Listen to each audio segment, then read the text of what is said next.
Good afternoon, I'm Roly. I'm one of the custodians of this beautiful woodland in the heart of Derbyshire.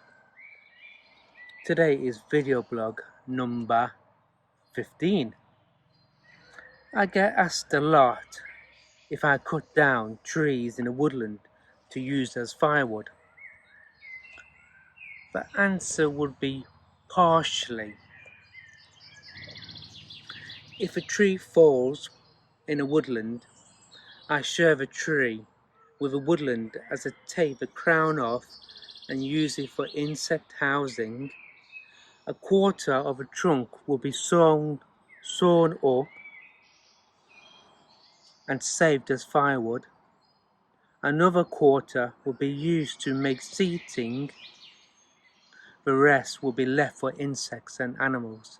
So it's a nice balance, I would say.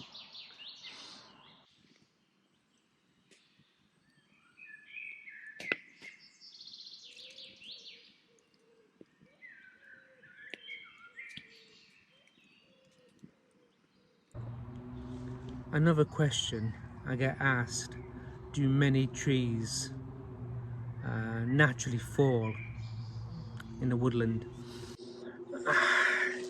Yes and no. I've been pretty lucky.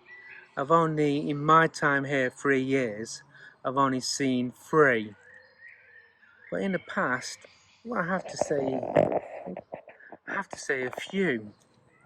But that's a natural cycle, isn't it?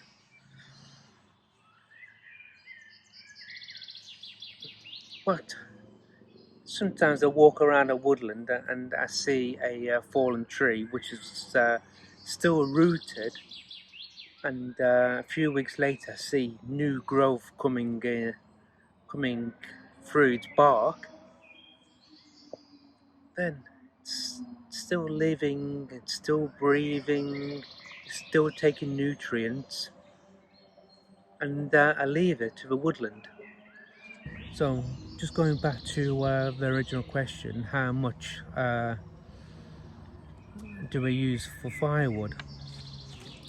When my firewood stock runs empty, I buy in heat treated wood from a reputable source. Strange, isn't it? I bring in wood to burn instead of from a woodland.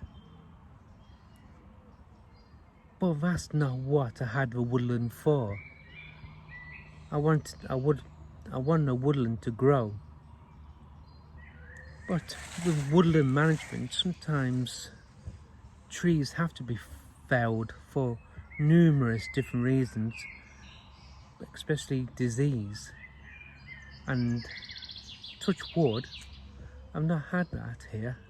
It's been a good, healthy woodland. You may think I burn other forms of wood and items in my fire pit. I don't. But you need to think twice about doing it.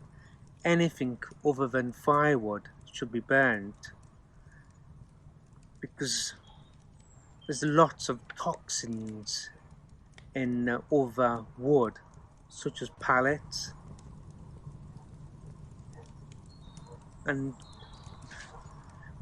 you may think it's a great source of